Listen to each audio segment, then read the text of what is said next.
What's going on, everybody? It is Tuesday, August 6th. We just got done with practice number 11, and welcome into the Pack a Day podcast. I'm your host, Andy Herman. You can follow me on Twitter at Andy Herman NFL. You can follow the podcast at Pack a Day Podcast.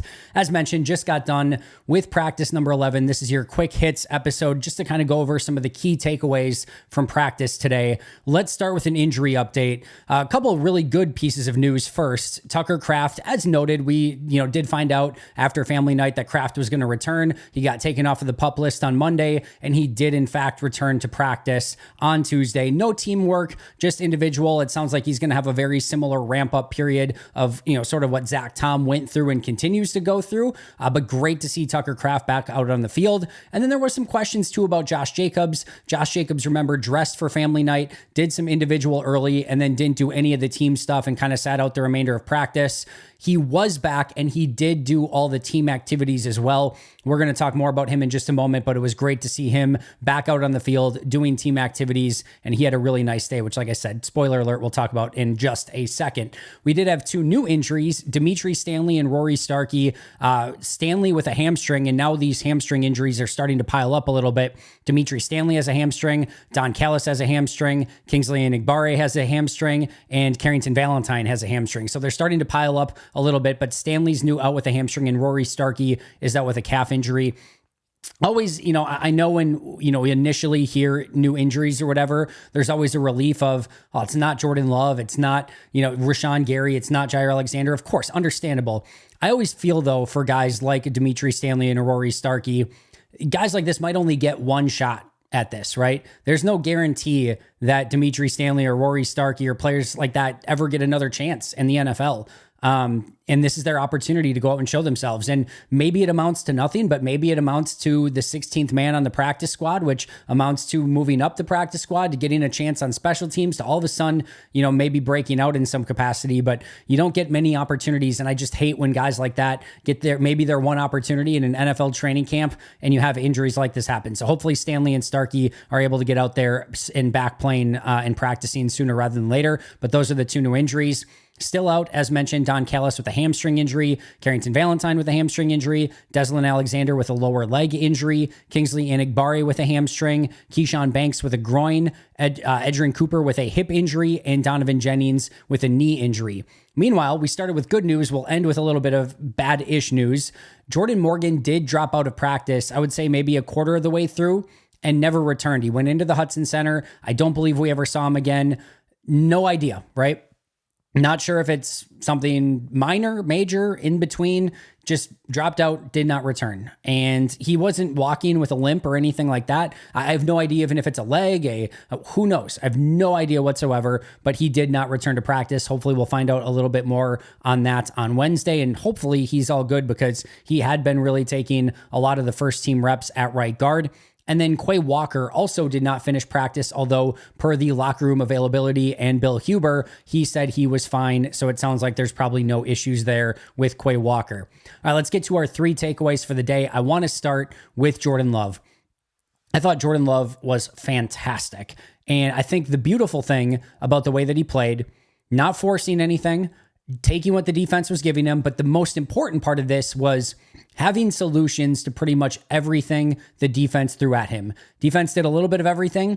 Jordan consistently and constantly had answers. He had a slant to Jaden Reed. He had a deep ball to Dontavian Wicks that was perfect, but Wicks unfortunately misjudged it and it fell incomplete.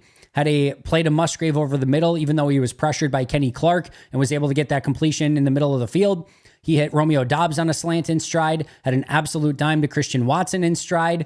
He had another play where he hit Luke Musgrave with the ability to go up and make a nice catch. And unfortunately, Musgrave misplayed that one. So some of his playmakers didn't help him out a ton, but every one of these balls was just about perfect. Had a touch pass to Luke Musgrave on an out throw, lofted it nicely before he even broke, got out there and made the catch on that play, hit Watson for about 25 yards on a rollout, which Tyler Davis did a phenomenal job of blocking on, by the way, but got the rollout and hit Watson deep down the field, just over the outstretched arms. I think it was Anthony Johnson Jr. on that play.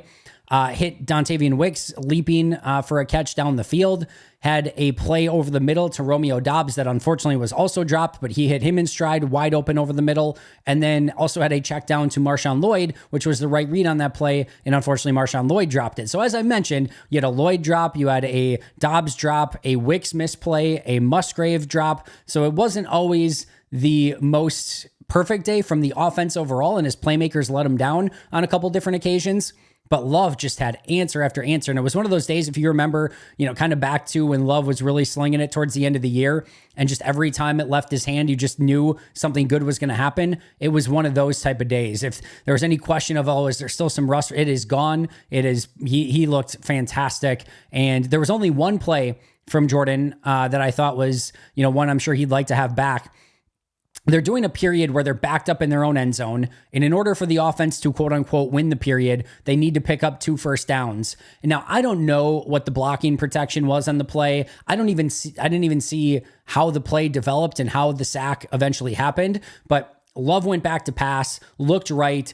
Eric Wilson came like a missile from the left side and sacked him in the end zone for a safety. And that was the end of that period for the offense.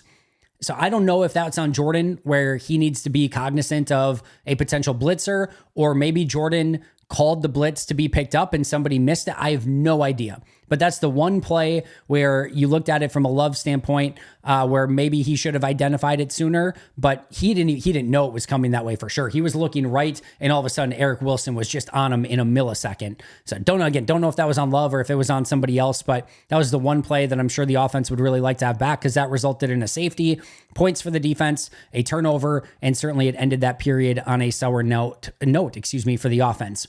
All right, let's talk about everyone's favorite topic, and I say that very facetiously, the kicking battle. I'll start by saying this was a very windy day. There were moments where there were lulls in it, and I can very much evidence by the fact that both of the kickers started 3 for 3 on the day, and during that period, there wasn't a ton of wind. There was a little bit of breeze during that period, but the wind definitely sort of picked up and then slowed down and calmed down through the course of the day. And in the remainder of the day, after they started 3 for 3, the wind picked up pretty aggressively, and Green Bay had them kick a couple of very long field goals during a couple of those periods. But after starting 3 for 3, both kickers finished 1 for 4 on the day, so 4 for 7 total on the day. I think, if you want a bright side for either of these kickers, if you're talking from the kicker standpoint, it's that nobody really had an advantage over the other. They both went 4 for 7, but you don't want to end your practice 1 for 4, bad conditions or not, or windy conditions or not. And we are now at a point where Greg Joseph is 41 for 48, which is 85.4%. And Anders Carlson is now 38 of 48, 79.2%. So he is in the 70s now for his field goal kicks, or all of his kicking combined through the course of training camp. Let's just say it. That's not good enough for Anders. That needs to be better. You cannot go into the season with Anders, kicking under 80%. Yes, it was a very windy day, and that all goes into it. And it's not like Greg Joseph is, out kicking him to a great extent. He's made 3 more kicks, which again is about a 6.2% difference in field goal percentage, which can be massive. 3 additional kicks through the course of the season. That's only maybe 9 points, depending on if they're field goals or extra points, but those can be very important. And, had Greg Joseph kicked better today, I would have been like, man, this is getting a little bit out of hand, but Joseph only went 4 for 7 as well.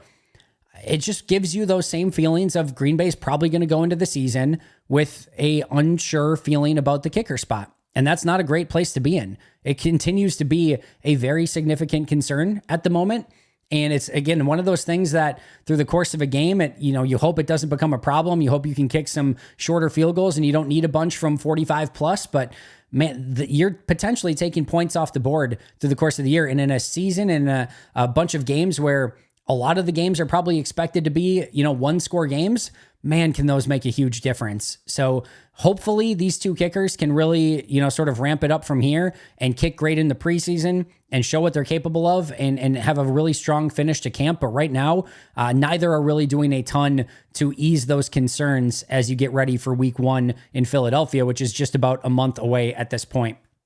Last but not least, I spoiled it earlier, Josh Jacobs. Thought Jacobs had a very nice practice. He opened up practice on the first and third plays of team activities where he had two really nice runs. One to the outside where he just showed off his burst and overall athletic ability. And then the other one where he made a great read inside, kind of cut inside, moved past a couple of players, and then accelerated upfield for a big gain. Those were two of Jacobs' best runs of camp. And then he had one later where I think it was Bullard. Yeah, Bullard was the defender where Jacobs just kind of went upfield and then gave Bullard a little bit of a shake and cut outside. And, Bullard put his arm out, and in touch football during these practices, maybe he's down there. There's no way Bullard makes that tackle on Josh Jacobs in a game with the one hand.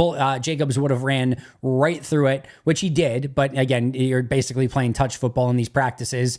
But Jacobs would have broken that tackle, and he would have got, I think, a decent amount of yardage up the field. But now we're starting to see Jacobs really start to come into his own a little bit more. We're starting to see the Jacobs that I think Green Bay really felt that they could get when they signed him to that contract.